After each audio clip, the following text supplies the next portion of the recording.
This is MIP Get Woke.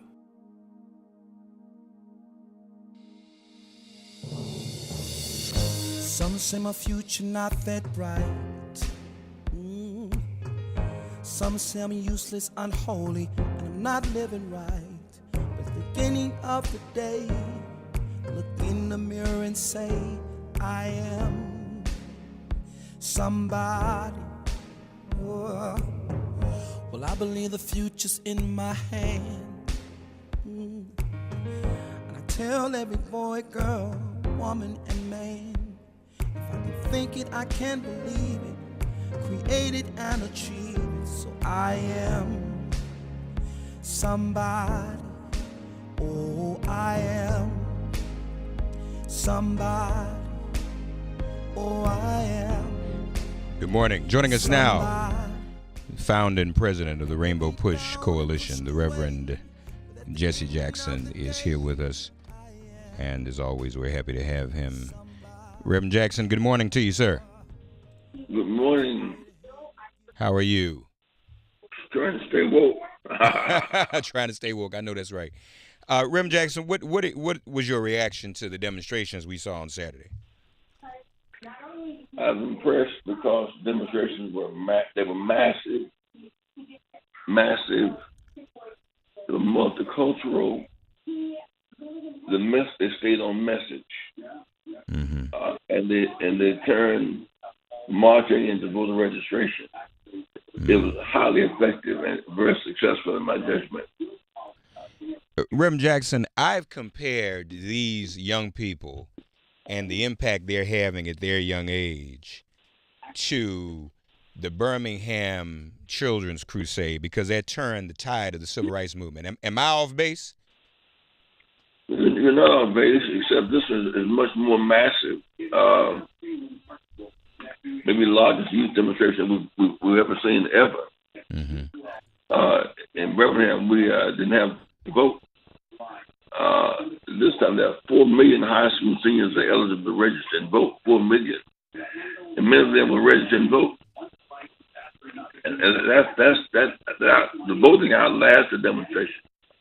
Coming alert. I mean, I was in jail. I was 19. With 7 of my classmates. And that's the right age for it to happen.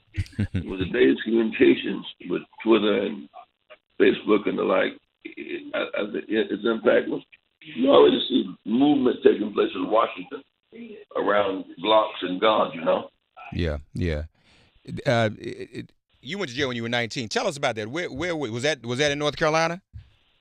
South Carolina. South Carolina. What was going on? Well, we tried to use the public library. We were told no. We insisted, and of course we were booked at age 19.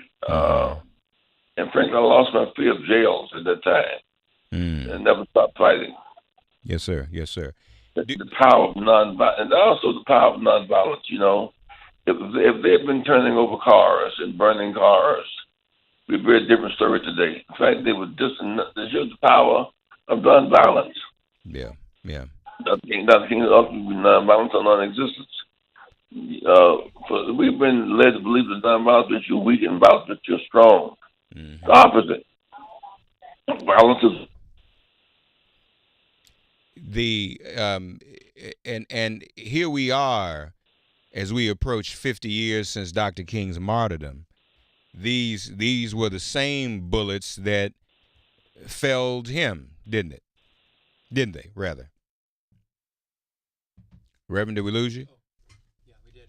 Okay, we'll see if we can get him back. Talking with Reverend Jackson this morning. And as we actually get ready for the commemoration of Dr. King's martyrdom, which took place 50 years ago, a week from Wednesday, a week from this coming Wednesday. Reverend Jackson, I think we have you back. Is it indeed. Is it important to note that the same bullets which are taking the lives of these young people are the same bullets which ultimately took down Dr. King. Yeah, since Dr. King was killed in 1968, 1.5 million Americans have been killed by guns. You never quite know. It's like Russian roulette. You never quite know what bullet will set off a movement, a massive movement. And that's what has happened here. We appeal all do it. We lost 5,000 in Chicago, 5,000 in the last several years. Yeah. We couldn't get the attention of the White House. We said the White House Conference on Violence, Causes, and Cures, and all we could get was platitudes. But something about this one has set America ablaze, and we should encourage it. No, you're absolutely right, Reverend Jesse Jackson, here with us, ladies and gentlemen. 1.5 million gun deaths since Dr. King's death. Reverend Jackson, you have you've been in Memphis the past few days too, haven't you? Yes, Andy Young and I yesterday we did a banquet Saturday night, the I Am a Man banquet, hosted by the city.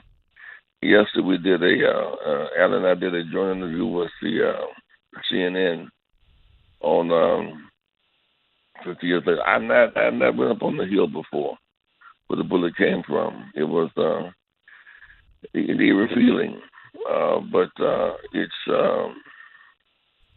see, every time I'm near that hotel, the scab comes off. The wound is still raw.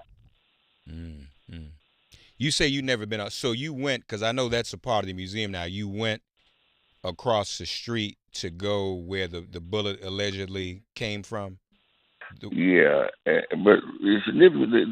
They cut down the trees, turned into a park. So one does not get true impact of what happened. They began to cut down the trees the night that the killing took place. There was those James Earl thought that he saw the smoke come out of the gun on the hill. They cut a lot of evidence was cut down. Yeah. We folks are going to be going to Memphis, and we're actually going to be broadcasting from what was once the Lorraine Motel, now the National Civil Rights Museum, and the plan is to, at least one of those early mornings at sunrise, to have Reverend Jackson there with us, and we're going to do a bit of a walkthrough and focus on his recollections of what happened on that fateful day. A lot of people were afraid. They didn't want Dr. King to go to Memphis. One of my concerns is that with all the focus on the trauma of his death, the drama of his living and the agenda gets lost. Okay. When those youth march around the nation on this past Saturday, that's the resurrected spirit of Dr. King. We marched to get Mandela out of jail in South Africa, but the resurrected spirit, Dr. King's spirit, lived in these massive actions. He is still the moral frame of reference for struggle today around the world. Yeah. The dance hall in South Africa, Parkland, Florida. Indeed.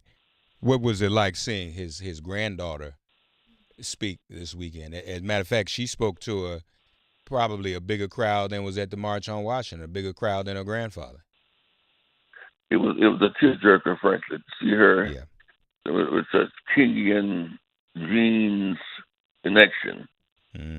She had the crowd in the palm of her hand, and she acted as if she was 50 years old. She sure did. Yolanda sure did. And lastly, Reverend, you mentioned Chicago. What I found also encouraging is that these young people in Parkland included students from Chicago, all the different types of gun violence. There's gun violence within the high schools, gun violence outside the high school, on the way to high school, police violence. They brought all of those together. Chicago was very well represented on Saturday.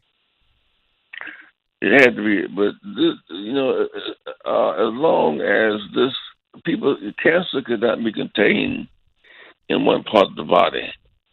And so what people thought was a ghetto probably be isolated, the violence, it spilled over into the broader culture. Yeah. That's the real deal, Mark, is that we either stop violence or violence will stop us. That's right. You think about these 350 million guns, our culture, 8,000 semi-automatic weapons. It has to stop. Yeah. It has to stop. But we say hands up, don't shoot, vote. Hands up, don't shoot, vote. Hands up, don't shoot, vote. Amen.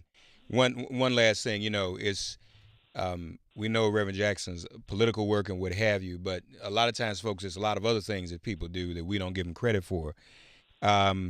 The Operation Push set out for its 20th annual HBCU college tour, right, Reverend? They're on the road right now. They're right down through Tennessee and Alabama and Mississippi. 3 busloads of our youth are traveling around the country right now. And it's such a joy to see them aspire to go to college and to see them turn that curve. And they're right in the middle of the nonviolent pro-college tour. It's exciting to see. Yeah. And this will give these young people an opportunity to think about what colleges they want to go to and to visit those colleges. This has been going on for 20 years, and that's well, we're giving away about $10 million in scholarships. $10 million in scholarships the last 20 years. It's been a joy, ride. And we commend you for that, Reverend. Anything on the schedule on tap this week we should be aware of? Well, we're Reverend Tommy Lewis in Baltimore, in Birmingham. His wife, Rhonda Lewis, died last week. The funeral will be in Birmingham this week. But after that, all roads lead back to Memphis. Yes. For the commemoration services. Yes. And sir. activities. Yes, sir. We will definitely see you in Memphis. Also, Stephen Clark in Sacramento. I'm sure you're concerned about that case, as we all are. My God. He was executed. Yes, sir. Yes, sir. The Reverend Jesse Jackson Sr., as always, on these Mondays. We appreciate you, as always, Reverend, for helping us to get the week started off right. Okay, man? Thank you, my brother. All right. We'll talk to you.